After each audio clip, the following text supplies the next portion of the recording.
าธุสาธุสาธุ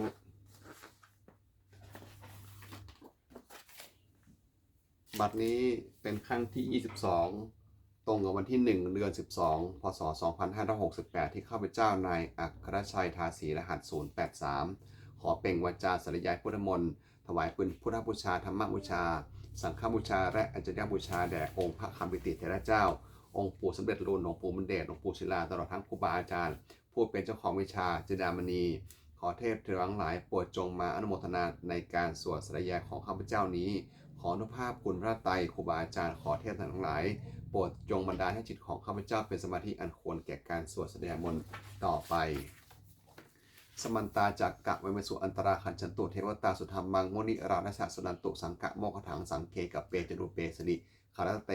จันตาได้เขวิมาเนทิเปรเทจักคาเมตรวะนะหะเนเคหะวิถุวัตถุมิหิเกเตภูมิมาจินตุเทวชราถะระวิสเมยะขะคัมภปนาคาตินหันตาสันิเกยังมุนิวระวะจนังสาธโวเมสันตุ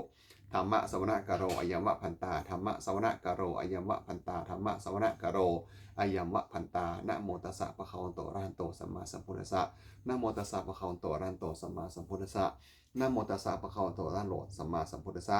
นัตถิเมสรณังอัญญังพุทโธเมสรณังวลังเอเตนะสัจจะเสนาสวัสดีเมโหตุสัพพทานัตถิเมสรณังอัญญังธัมโมเมสรณังวลังเอเตนะสัจจะเสนาสวัสดีเมโหตุสัพพทานัตถิเมสรณังอัญญังสังโฆเมสรณังวลังเอเตนะสัจจะเสนาสวัสดีเมโหตุสัพพทามหาลิโกนาโถอัฏฐยะสัพพะปินังปริตวาปารมีสัพพะปะโตสัมโพธิมุตตมังเอเตนะสัจจะเสนามาโหตุสัพพุปทวามหากริโกนาโถหิตายะสัมภะปรินังปริตวาปารมีสัพพะปะโตสัมโพธิมุตตมังเอเตนะสัจจะเสนามาโหตุสัพพุปทวามหากริโกนาโถสุขายะสุภะปรินังปริตวาปารมีสัพพะปะโตสัมโพธิมุตตมังเอเตนะสัจจะเสนามาโหตุสัพพุปทวา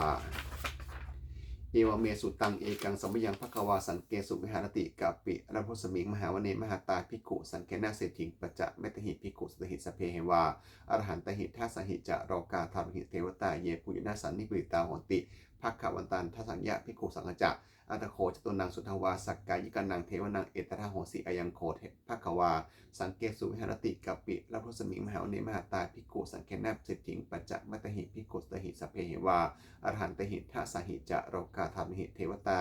เยปุยนาสันนิปริตาโหติภควันตังทัสัญญาภิกขุสังฆจะยานโนนาบยังปิยนะภควาเตนุปสังกะเมยามะอุปสังกมิตวาภควันโตสันนิเกปัจเจกคาถาปัสยามติอาตโคตาเทวตาสยถาปินะมะภรวาปะปุริโสสมิตังวาพาหังปัสสริยะปัสสริตังวาพาหังสัมเพยะเอวะเมวะสุทาวะเถสุเทวสุอันตรหิตาภควันโตปุระโตปะตุระหงสุอาตโคตาเทวตาภควันโตภควันตังอวิวาเทเดวาเอกะมันตังอหันสุเอกะมันตังทิตาโขเอกะเทวตาภควันโตสันเกอิมังคถังอภาสิมหาสมโยปะวนัสมิงเทวกายาสมคตาอัคตัมหะอิมังธรรมะสมยังทักิจกายวะอัปปะริสตะสังคติอาตโคอัปปราเทวตาภควันโตสันเกอิมังคถังอภาสิตันนภิกโวสมาหะหังสุจิตตังอัตตโนอุชุกมะกังสุสารถีวะเมตานิขะเหตวาอินทอริยนิลัคติปฏิตาติอัตโขอัปปราเทวตาภควันโตสันนิเกอิมังคถังอภาสิเชตวาสีรังเชตวาปะริถังอิขกิลังโอหันจะมะเมชาเตจนติสุทวิมรากักุมัตตาสุทันตาสุสุนคาติอัตโขอัปปราเทวตาภควันโตสันนิเกอิมังคถังอภาสิเยเกจิพุทธังสันนังคตาเสนะเตคมิสติอาปะยะภูมิงมหายะมนุสังเทหังเทวกยังปุริปูเรนสันติติอาตโขภควาภิกขุอเมเตสิภิเยปุญนะภิกเวทะสาสุโรคาธนสุเทวตาสันนิเบตาโหติตถาคตังทัศนิยะภิกขุสังฆจะเยปิเตภิกเวเหสุงอติตะมรณังบรหันโตสัมมาสัมพุทธาเตสัมปิภควันตนังเอตปะระมยวะเทวตาสันนิปิตาเหสุงสยถาปิไมหังเอตระหิเยปิเตภิกเวภวิสติอนาคตะมัทนังอรหันโตสัมมาสัมพุทธาเตสัมปิภควันตนังเอตปะระมยวะเทวตาสันนิปิตาภาวิสติสยถาปิไมหังเอตระหิอาจิกิสมิภิกเวเทวกยนังนามามิกิตะอิสมิภิกเวเทวกยนังนามามิทัยสมิภิกเวเทวกยนังนามามิตังสุนัทะสานุกังมะนิสิกโรทะภาสิสามิติเอวังพันติโขเตภิกขุภควันโตปัจจโสสุภควาเอตถาโบจะ สีโลกัมมะนุกัสมิยถากุมมาตถาสิตาเตสิตาสิริคัมพลังปหิตตาสมาหิตาปุถุสิหวะชนินาโอโรมหังสาภิสัมพุโนโอทาตมะนะสาสุธาวิปัสสนะมะนาวิราปิญโยปัจจสเตยตวาวะเนกปิละวัฏเวตะโตอมติยิสถาสาวเกสานิรเตทิวกายาภิกตาเตวิชาทภิกโวเตจะอัตตปะมังคโลสุตวาวัฏสสาสนังเตสามปตุระหุงยานังอะมนุสสานะทัสนังอาเปเกสตะมัทคุงสหัสสังอะถะฉันตลิงสตังเอเกสหัสนังอะมนุสสานะมัทสุงอาเปเกนันตะมัทคุงทิสาสัพพาพุตตาอหุตัจจะสัพพังอภินิยะภะวะกิตวนาจักกุมาตะโตอมดิสถาสาวเกสาสเนเตเทวกายาภิกตาเตวิชาอเทพคิโวเยวหังกิตะยสมิคีราหิอนุภวโสสตะสหัสสาวะยขากุมมากับปิละวัฏวาอินทิมันโตชุติมันโตวัฏมันโตยสัสโนโมทัมมนาอภิกโมพิกุลังสามิติงวนังชะสหัสสาเหมะวตายขานนานาตวิโนอินทิมันโตชุติมันโตวัฏมันโตยสัสโนโมทัมมนาอภิกโมพิกุลังสามิติงวนังสตาคิลาติสหัสสายขานนานาตวิโนอินทิมันโตชุติมันโตวัฏมันโตยสัสโนโมทัมมนาอภิกโมพิกุลังสามิติงวนังอิเจเตโสภัสสะสหัสสายขานนานาตวิโนอินทิมันโตชุติมันโตวัฏมันโตยสัสโนโมทัมมนาอภิกโมพิกุลังสามิติงวนังเวสามิตาปัจจะชตายขานนานาตวิโนอินทิมันโตชุติมันโตวัฏมันโตยสัสโนโมทัมมนายพิกมุพุกนังสามิติงมนังกุมวิโรสกาหิโกเวทปุรัสสะนิเวสนังพิญโยนังสตะสะหัสสังแยกขานังปะยิรูปะสติกุมวิโรสกาหิโกโสปะคะสามิติงมนังปุริมะจะทิสังราชาทะตถาโถปะสาติคัมพัฒนังอธิปติมหาราชายะสาสิโสปุตตาปิรสะภาโวอินทมนามหาภราอินทิมันโตชุติมันโตวัฏมันโตยสัสโนโมทัมมนายพิกมุพุกนังสามิติงมนังทักกินาจาทิสังราชาวิโรมโหตัปปะสาติกัมพัฒนังอธิปติมหาราชายะสาสิโสปุตตาปิรสะภาโวอินทมนามหาภราอินทิมันโตชุติมันโตวัตตามันโตยัสสิโนโมทัมมนาพิกมุพิงสามิติงมุนังปัจจิมัจจาที่สังราชาวิรุปโขภาษาตินาคาตังอธิปติมหาราชายะสสิโสปุตตาปิรสะภาโวอินทมนามหาภราอินทิมันโตชุติมันโตวัตตามันโตยัสสิโนโมทัมมนาพิกมุพิงสามิติมุนังอุตตราชาที่สังราชากุเวโรตัปปะสาสติยะขันังอธิปติมหาราชายะสสิโสปุตตาปิรสะภาโวอินทมนามหาภราอินทิมันโตชุติมันโตวัตตามันโตยัสสิโนโมทัมมนาพิกมุพิงสามิติมุนังปุริมาทิสังทะทารโถทักกินนะวิรุภโกปัจฉิมนะวิรุปโขกุเวรุอุตรังทิสังจัตตารโรเตมหาราชาสมันตาจัตุโรทิสาทันระมานาฐานสูงวันเอกับปิรพัทเวเตสังมยมิโนทาสาอาคูวันจันิกาสธามายากุเกตุเวเกตุวิภูจะวิปโตสหะจันทโนกัมมาสโถจะกินนุวัตถุนิวัตถุจะปานันโทโอปามโยจะเทวสุโตจมัตตริจิตตาเสโนจะคัมพโพมะโพราชาณชโนสโพอาคูปจัสสิโคเจวะติมพิรูสุริยวัชสาเอเตจันเยจาราชโนคัมพพาสหราชพิโมทัมมนาพิกมุพิกุลังสามิติงุนังอนาคูนาภาษานาคาเวสลาสหตัญชการกัมพะรัสตาราอาคูปะยะคาสหยติพิยะมุนาทะตถาถาจะอาคูนาคายะสัสิโนเอราวโนมหานาโคโสปะคะสามิติงุนังเยนะคาราเชสหสาหันติทิพานิสาปัขิวิสุทธาจักขุเวหายสาเตวนะมัชฌิมปัตตาจิตตาสุปันนาอิติเตสะนามังยะอาภะยันตถานาคาราชานามาสิสุปนโตเขมมะกสิพุทโธสันหิวจาหิอุปะวะหัญญตานาคาสุปนาสนะมะกังสุพุทธังชิตาวิชระหัตเถนะสมุทังอสุราสิตาภัตตโรวะสะวะเสเตอินทมโตยัสสสิโนกรกัญชามหาพิสมาอสุราธนะเวคสาเวปะเจติสุติจะมหาโทนะมุจีสหะสนจะภาริบุตนังสัพเพวิโรจามาวกาสันในหิตวาภาริงเสนังราหุพัทธะปุขมุงสมะโยธานิพนันเตภิกขุนังสามิติงวะนังอาโปจะเทวาปาเทวีจะเตโชวัญโยตถาคโมวรุณาเทวาโสโมจะยะสาสหะเมตตากรุณากายิกาอาคูเทวายะสัสสิโนเทสเตสทากยาสเพนนานาตะเวโนอินทิมันโตชุติมันโตวัตมันโตยะสัสสิโนโมทัมมนาภิกขมุพิงสามิติงวนังเวทูจะเทวาสารีจะอัสมาจะเทเวยะมาจันทันสุนิสาเทวาจัทมคูปรกิตาสุริยันสุปนิสาเทวะสุริยมคูปรกิตานักขาตานิปุรกิตวะอาคูมนวาลาหากาวะสุนังวสโบเสโทสักโกปะคะปุรินทโทเทสเตสทากยาสัพเพนนานาตะไวโนอินทิมันโตชุติมันโตวัตมันโตยะสัสสิโนโมทัมมนาภิกขมุพิงสามิติงวนังอนาคู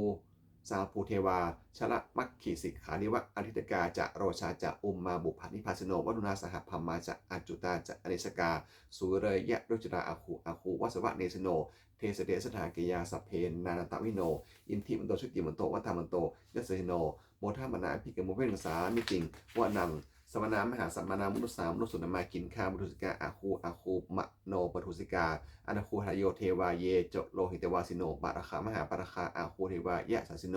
เทสเดสถากยาสัพเพนนานันตะวิโนอินทิมันโตสติมันโตวัฏมันโตยัสเสโนโมทามนาภิกมุเวงสามิติงวนาสุกากะโรมหาอรุณาอาคูเวคันอาสาสหะโอทาตะไขหาพระโมคขาอาคูเทวาวิจักนาสัทธาเมตตาหาคณชามิสกายจะยัสสิโนทันยังอาคาปัจโนโยทิสาอภิวัสติเทสเตสถากยาสัพเพนนานันตวิโนอินทิมันโตสติมันโตวัฏมันโตยัสเสโนโพธมนาภิกมุภิกษามิติงมนาคิมิยาดุสตายามากันทกาจะยัสสิโนสมิตการมัสถาโฉตินามาจะอาสวานิมานรติโนอาคูอาทาคูปารินิมิตาเทสเตทาสทากายาสัพเพนนานันตวิโนอินทิมันโตสติมันโตวัฏมันโตยัสสิโนโพธมนาภิกมุภิกษามิติงวะนังสันเตเทวนิกายาสเพนันตวิโนนะมันวะเยนะอคันจุงเยจันเยสิทธิสาสหะปวุฒะชาติมะเกรังโอนคันโอคาตินนะมะนาสวังฮักขิโมคาตรังนาคันจันทวังจันทวะอาชิตาติตังสุภมาปรมโตจากปุตตาอินทิมโตสหสันนังกุมโรติโสจะโสภคะสามิติงวนังสหสัมภะมานสัมมะโรกนังมหาพมะพิติฐาติอุปปันโตสติปันโตพิสมากโยยะสถิโสเทสถะอิสราอาคุปัจเจกวะสวัติโนเตสัญจะมัชฌิมาโตอาคาหานิโตปริวาริโตเตจะสัมพิกันเตจะสัมเพอภิกันเตสินเทเทเวสภามะเกมระเสนาอภิกามีปันสะกันหาสะมัทิยังเอทะคันหะทะพัทธะราเคนะพัทธะมุตวัตถุโวสมาตาปริวาเถระมะโมมุชิตะโกชินังอิติตถะมหาเสโนกาทะเสนังอเปชยิปนินาตระมหันจะสารังกตวานะเพระวังยะถาปอุชุโกเมโขธนะยันโตชวิตุโกตะทาโสจุภาวติสังกุโทอาชยังวเสตัจจะสพังอภิญญาภะวะกิตวานะจักโกมาตาโตอมติสัทธาสาวเกสาเนเตมณเสนาภิกตาเตวิชนะทะภิกขโวเตจะอัตตปะมังกโนสุรวาพุทธศาสนาวิตะราคิหิปะกะมงเนสังโรมปิอัจยงสัพเพวิสิตาสังฆมาพยาติตายะไซสโนโมนิติสหพุเตหิสาวกาเตชะเนสุตาตินะโมเมพุทธเตชะสารัตนะตะยะธรรมิกาเตชะประสิทธิปัสสิเทวานารายะปาระเมสุลาสุทธิธรรมาจิอินทาจะตุโรกาคัมภีรักขกาสุมุทาภูตุงคังคาจะสะพมะชัยสถิภวันตุเตชัยธรานิธรานีอุทาทีนาทีชัยณคนระตนระนิสัยนิรันใสใสนะมรุราชพลนราชีชัยคัมภีระโสมาพีนาเคียนทะนาคีปีศาจปุตตะการีชัยทุนนิมิตราโลคีชัยสังคีสุธาธานะมุขชาชัยวรุณะมุขะสตราชัยจำปาทินาคะกูราคันทกชัยคันชคนนตุรงสุการะผู้ชงสิหะพยัคฆาทีปาชัยรุณะมุขายาตาชิตะไสนารีปุณสิทธินาราตีชัยสุขาชีวีชัยธรานีตาเรสทาสุชัยยาชัยธรานีสารตีนสทาชัยมกราชรัญญาภักวะเคชัยวรุณะยะเขชัยราคเสสุระพุชะเตชาชัยพัมมะเมนทัคนาชัยราชาธิราสัญชัยชัยปัทวิงสัพพังชัยอรหันตาปัจเจกับพุทธสวังชัยมเหสุโรหาโรหาดินเทวาชัยสุพัมมาสุรโขชัยนาโควิรุปโขจันทิมาราวิอินโทจะเวนะตายโยจะกุเวโรวะรุโนปิจะอาคิวายโยจะปชุนโหกุมารโรทัตะรัตโกอัฏฐารสะมหาเทวาสิทธิตาปัสสะอะทโยอาชิโนสาวกาสัพพะชัยโยระโมภวันตุเตชโยธรรมโมจะสังโฆจะทัสสะปาโรจะชัยกังเอเตนะชัยเตชนะชัยสุทธีภวันตุเตเอเตนะพุทธเตชนะโหตุเตชยะปังครังชโยปิพุทธศาสนิมโตอายังมนัสสะจัปปิมโตปราชโยอุโคสเสียมโพธิมเทปมุทิตาชยตถาพัมมคณามหิสโนชโยปิพุทธศาสนิมโตอายังมนัสสะจัปปิมโตปราชโยอุโคสยามโพธิมเทปมุทิตาชยตถา อินทคานามเหสิโนเชโยปีพุทธศาสนิมโตอายังมนัสสะจะปปิมโตปราชโยอุโขสุยังโพธิมันเทปโมริตาเชยตันหะเทวคณะเทวคณามเหสิโนชโยปีพุทธศาสนิมโตอายังมนัสสะจะปปิมโตปราชโยอุโขสุยังโพธิมันเทปโมริตาเชยตันหะสุปันนคณามเหสิโนชโยปีพุทธศาสนิมโตอายังมนัสสะจะปิปิมโตปราชโยอุโขสุยังโพธิมันเทปโมริตาเชยตันหะนาคณามเหสิโนชโยปีพุทธศาสนิมโตอายังมนัสสะจะปปิมโตปราชโยอุโขสยังโพธิมันเทปโมทิตาชยตถาสุภัมมะคณามเหสิโนชยันโตโพธิยาโมเลสักยานังนันทิวโนเอวังตะวังวิชโยโหหิชยสุชยมังคเรอปะรัชตาปลังเกสีเสปะทะอิโพคะเลอภิเสเกสัพพะพุทธนันอคันปัตโตปมุตติสุนัขลังสุปะพัตังสุปะพัตังสุหิตังสุขโนสมุหุโตจะสุยทังพัมมะยติสุปัทกินังกายกรรมังวจากรรมังพัทกินังพัทกินังมโนกรรมังปะนิทิเตพัทกินาพัทกินานิกตวานะละพันตันเทปัทกิเนเตอัฏฐรัฐาสุกิตาวิทุมหาพุทธศาสเนอารคาสุกิตาโหหะสหะสัมเพหิยติพิสุนันตุโพตายโยเยเทวะอสมิงธานิอธิคตาทิคายุกาสทาหนตุสุกิตาหนตุสัพพทาราคันตุสัพพะสัตนังราคันตุชินะสาสนังยากาจิปัฏฐานาเตสังสัพเพปะปูเรนตุมโนรถายุกตะกะเรปะวสันตุวัสสังวัสสาวรหากาโลคาจุปัทวาเนสังนิวาเรนตุจะสัพพทากายาสุขังจิตตสุขังอรหันตุยะถาระหังเอวังเมสุตังเอกังสมยังภควาสวันติยังสวัตถิยังวิหารติเชตวเนอนากะปิธิกัจจะอารเมตระโคภควาภิกขุอเมตสิภิกขโวติพันธันเตติเตภิกขุภวันโตปัจจโสสุภควาเอตถาโวจะอุปทวาภิกขเวตถาคตานังอุปทวาตถาคตานังทิตาวะสาถาตุธรรมทิตตาธรรมมิยามตาสัพเพสังขารนิจจติตังตถาคโตอภิสามพุทธมาติอภิสะเมติอภิสามพุทธมิตวะอภิสามิตวะอจิคเตเทสติปัญญปติปัญทะเปติวิวรติวิภาชติอุตานิการโรติสัมเพสังขารอนิจจติอุปทวะภิกขเวตถาคตานังอุปทวาตถาคตานังทิตาวะสาถาตุธรรมทิตตาธรรมนิยามตาสัพเพสังขารทุกขันติตังตถาคโตอภิสามพุทธมิติอภิสะเมติอภิสามพุทธมิตวะอภิสาเมตวะอจิคเตเทสติปัญญปติปัญทะเปติวิรติอภิชติอุตานิการโรติสัมเพสังขารทุกขันติอุปทวาภิกขเวตถาคตานังอุปทวาตถาคตานังทิตาวะสาถาตุธรรมทิตตาธรรมนิยมตาสัพเพธรรมาอนัตตาติตังตถาคโตอภิสามพุทธปติอภิสาเมติอภิสามพุทธมิตวะอภิสาเมตวะอจิคเตเทสติปัญญปติปัฏฐเปติวิวรติวิภาชติอุปตานิกโรติสัพเพธรรมาอนัตตาติอิทามะโวจะภควาอะตะมะนาเตภิกขุภควันโตภาสีตังอภินันทุนติอาติตังนั้นว่าคำยะนับปฏิกังเขอนาคตังบุคคลไม่ควรตามคิดถึงสิ่งที่ล่วงไปแล้วด้วยอะไรและพึงไม่พึงระวังสิ่งที่ยังมาไม่ถึงยะถาตีตัมปหินันตังอุปนัจจะอนาคตังสิ่งเป็นอดีตก็ไปละไปแล้วและสิ่งเป็นอนาคตก็ยังมาไม่ถึงปัจจุบันนันจะโยธรรมังตถาวิปัสสติอสังหิลังอสังกุปังตังวิทามะนุพโดหเยผู้ใดเห็นธรรมมันเกิดขึ้นเฉพาะหน้าในที่นั้นๆอย่างเต็มใจไม่งอนแงนไม่ค่อนแขนควรพ่อควรอาการเช่นนั้นไว้อาศัยว่ากิจจะมันปังโกชัญญาวัฒนังโสเบความเพียรเป็นกิจที่ต้องทำวันนี้ใครเล่าอยู่รู้ความตายพ้นพุ่งหากอิโนสังเรณะมหาชนะมัจจุนาพ่อการจิตเพี้ยนต่อมัจจุนาซึ่งมีเสนามากย่อมไม่มีแก่สำหรับเราเอวังวิหาริมาตปิงโอหันตะมะตันทิตังเวพันเทกัลติพันเทการันโตติสังโตอจิกขเตมุนีผู้สงบกล่าวเรียกผู้มีความเพียรอยู่เช่นนั้นไม่เกียจค้านทั้งกลางคืนกลางวันกลางคืนผู้เป็นอยู่แม้เพียงราตรีเดียวก็น่าชมสัพเพสังขารอนิจจาสังขารของกายใจและรูปธรรมนามธรรมทั้งหมดทั้งสิ้นมันไม่เที่ยงเกิดขึ้นแล้วดับไปมีแล้วหายไปสัพเพ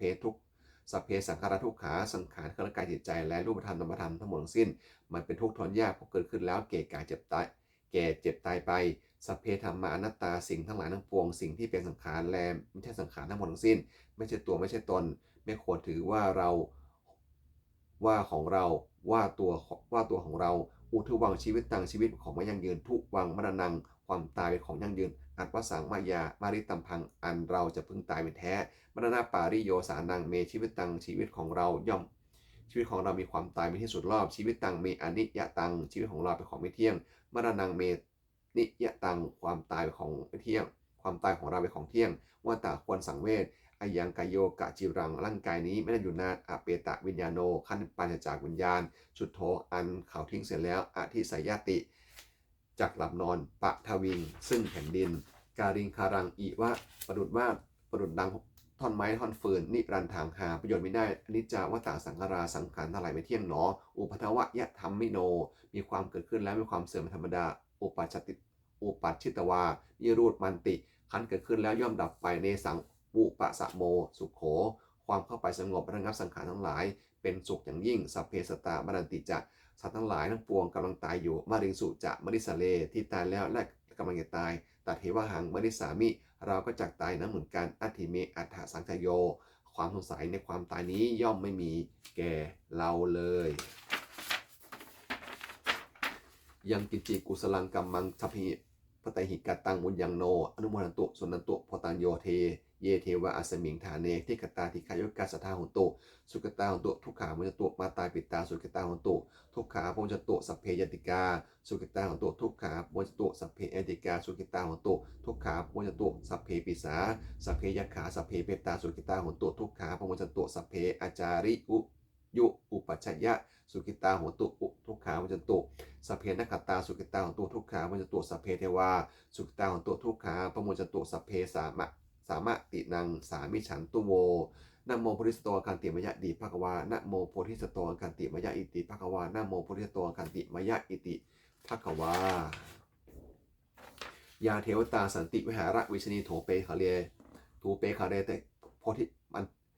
ถูเปคาเรโพธิคาเลตหิงตาธรรมะแทนเนนะพวันโตปุชตาโสถิงกโรเตหะวิหาระมัททะเลเถราจะมัจเจมะตาวกาจะพิกโวสลามิกาธนาปฏิอุปสากาคามาจะเทสานิคามาจะอิสระสัปปานุปุตาสุกิตาพวันตุเตชลาพิชาชลาปุชาเยปีจะอัฏฐสัมภวาสังเสทาชตะอัฏฐโวปปาติกานิยานิกังธรรมวรังปฏิจเตสเพปีทุกขสักกรณตุสังขยังถาตุจิลังสตังธรรมโมธรรมธาราจปุคราสังโฆหนตุสมะโขว่าอัฏฐายะจะหิตายะจะอัมเหลักตุจุธรรมโมสเพปีธรรมะเจโนบุถิงสปาปูเนยยามะธรรมเมอันนิยมปวิทิเตปะสันนาโหตุสเพปีไปโนพุทธศาสเนธรรมสัมมาถารังปะเวสันโตกาเลเทโวปะวสันตุวุธิภาวายะสาสัตตนังสัมมิทังเนตุเมธานิงมาตาปิตาจะอารชังนิจังรัคันติปุตตะกังเอวังธรรมเมนะราชโนปะชังรัคันตุสัพพทาทุกคำปัจจานิทุกขาพยังปัตตาจินิพยาโสกาปัตตานิโสกาโหตุสเปปีไปโนเอตาวตาจะอเมหิสัมปตังปุญญาสัพพทังสัพเพเทวานโมทันโตสัพพะสัมปสิทธิยาทานังทานันโตสัทธายะสีรังรัคันโตสัพพทาภวานะภวะนะพินตาโหตุขันตุตาขันตุเทวตาคตาโหตุสัพพังสุมาคารังนักขันตุสัพพะเทวตาสัพพะพุทธานุภาสตทีโหตุนิดันตรังโหตุสัพพังสุมาคารังนักขันตุสัพพะเทวตาสัพพะธรรมานุภาเวนะสตทีโหตุนิดันตรังโหตุสัพพังสุมาคารังนักขันตุสัพพะเทวตาสัพพะสังฆานุภาเวนะสตทีโหตุนิรันตรังสัพเพพุทธาปรัมปัตตาปัจเจกนันจะยังพรังอรหันตานันตะเจชนะละคังพระมิสัมปโสสัพเพพุทธาปรัมปัตตาปัจเจกนันจะยังพรังอรหันตานันตะเตชนะระขังพระมิสัมปโสสัพเพพุทธาปรัมปัตตาปัจเจกนันจะยังพรังอรหันตานันจะเจชนะระขังพระมิสัมปโสสัพเพพุทธาปรัมปัตตาปัจเจกนันจะยังพรังอรหันตานันจะเตชนะระขังพระมิสัมปโสสัพเพพุทธาปรัมปัตตาปัจเจกนันจะยังพรังอรหันตานันตะเตชนะรักขังพระมิสัมปโสสเพพุทธาพรัมปัตตาปัจเจกนันจะยังพรังอรหันตานันจะเตชนะรักขังพระมิสัมปโสสเพพุทธาพรัมปัตตาปัจเจกนันจะยังพรังอรหันตานันจะเตชนะรักขังพระมิสัมปโสสเพพุทธาพรัมปัตตาปัจเจกนันจะยังพรังอรหันตานันจะเตชนะรักขังพระมิสัมปโสสเพพุทธาพรัมปัตตาปัจเจกนันจะยังพรังอรหันตานันจะเตชนะรักขังพระมิสัพพโสสาธุสาธุสาธุด้วยอำนาจแห่งบุญกุศลที่ข้าพเจ้านายอัครชัยดาสีได้สวดพุทธมนต์เหล่านี้ขอน้อมข้าพเจ้าขอน้อมเกล้าอุทิศถวายเป็นพระราชกุศลแด่สมเด็จพระนางเจ้าสิริกิติ์พระบรมราชินีนาถพระบรมราชเป็นปีหลวงผู้เสด็จสวรรคาลัยขอได้ส่งแห่งบุญนี้ขอเป็นสัพพสิริมงคลแก่ข้าพเจ้าให้แคล้วคลาดปลอดภัยจากทุกโศกโรคภัยอันตรายทั้งปวงให้มีแหล่งรายได้อันสุจริตมั่นคงเป็นสัมมาอาชีพอันชอบธรรมคำว่าไม่มีอดอยากยากจนขออย่าได้มีแก่ข้าพเจ้าข ขอให้ข้าพเจ้ามีสมาธิตั้งมั่นอยู่ในคำพระธรรมคำสั่งสอนแห่งองค์สมเด็จสัมมาสัมพุทธเจ้าดำรงอยู่ในความดีงามตลอดกาลอีกทั้งขอเทพเทวดาทั้งหลายผู้ได้อนุโมทนาสาธุการในบุญกุศลนี้โปรดประสิทธิ์ประสาทพรน้อมส่งอนุภาพแห่งมงคลไปสู่วัตถุมงคลพระปิดตายอดเศรษฐีทั้งฝ่ายไทยและฝ่ายลาวรวมถึงวัตถุมงคลทั้งปวงที่สามสิงห์อนุโมทนาได้จัดสร้างขึ้นให้เปี่ยมด้วยพุทธานุภาพเทวานุภาพและนิทานุภาพอันศักดิ์สิทธิ์อำนวยผลให้เป็นสิริมงคลแก่ผู้ครอบครองและบูชาทุกๆประการเถิดสาธุสาธุสาธุบุญกุศลนี้ของนางวิชรัตน์นางตัววิชรัตน์นางสาวมารีวิชรัตน์ขอ